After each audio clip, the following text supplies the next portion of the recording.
Viktor, szükség van a pH mérésre az akváriumokban? Igen, és nem is. Kezdjünk is bele!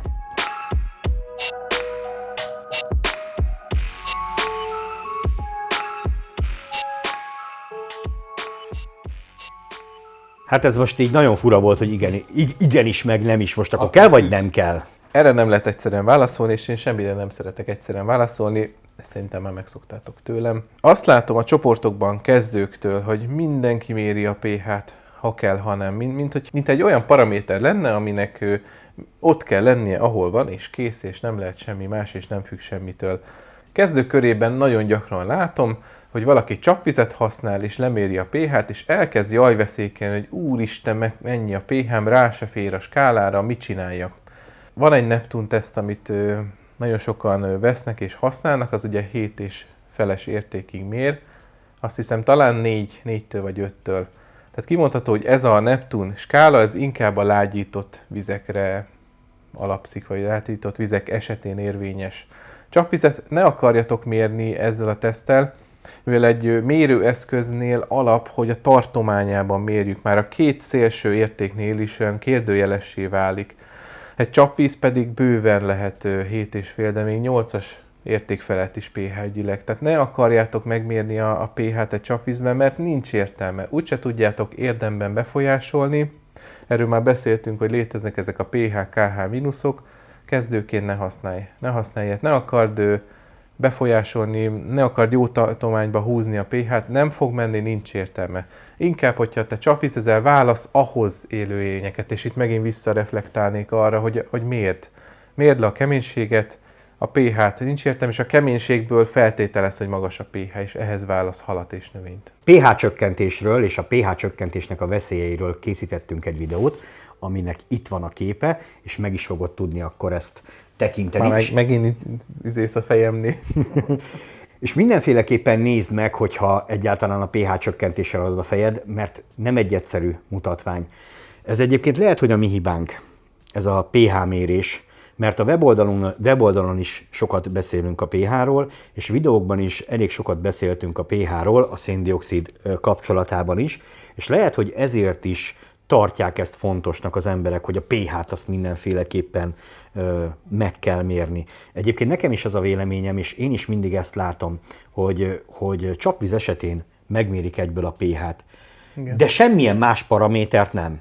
Tehát nincsen mellette se GH, se KH, tehát vízkeménységet egyáltalán nem mérnek ez mellett. De igen, sűrűn van ilyen is. Igen, tehát általában mindig lemérik a pH-t, pedig pont ez az egyetlen egy paraméter, amire a legkevesebb ráhatásunk van, és a legfeleslegesebb például csapvíz esetén mérni. Igen, úgyse tudod befolyásolni, hatalmas puffer mennyiség van abban a vízben, hogy te azt lefelé mozgast, rettenetesen sok sav kell, és annak vannak veszélyei.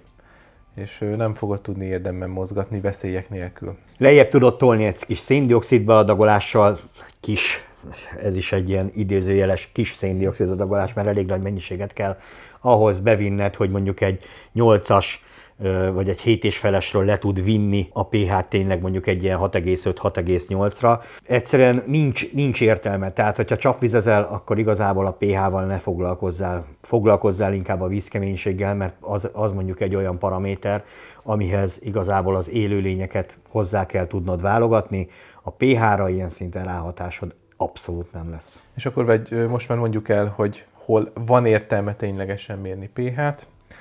Ez egyik például, hogy ha te mondjuk halakat tenyésztesz, és annak a halnak mondjuk az ikrái vagy az ikrázó kedve bizonyos pH esetén jön meg, ott már a Neptune tesztnek van létjogosultsága, mert alacsony tartományban elég könnyű belőni vele a jó pH-t.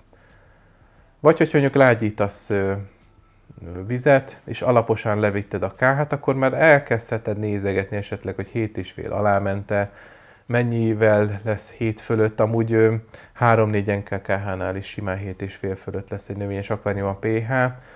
Tehát ott is még azért kérdőjeles a létjogosultsága a pH mérésnek, ahol talán igazán van értelme, azok a lágyvizes és széndioxidos high-tech akváriumok, mivel egy KH mérésből, ha pontos, és egy pontos pH mérésből tudsz széndioxidot kalkulálni, egy tollig értéket, és ott már van ennek tényleg egy létjogosultsága.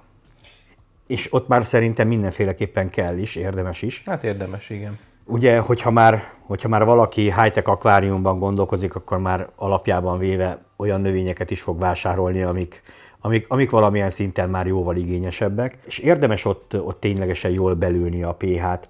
Ugye a szén-dioxid adagolásának a segítségével tudjuk csökkenteni, vagy növelni, vagy talajokkal tudjuk csökkenteni, vagy növelni.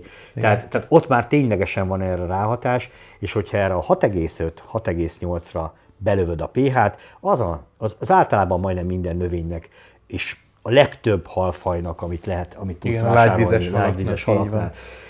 Ugye a kereskedésekben is, hogyha bemész, a halaknak a 88%-a biztos lesz benne, hogy lágyvizes hal, szóval ott már azért érdemes. És mondjuk egy szén-dioxid adagolást, hogy mondjuk egy picikét eltúlzol, akkor hirtelen hatalmas nagy pH esést is tudsz okozni, úgyhogy ott már tényleg van jelentősége annak, hogy mérjél.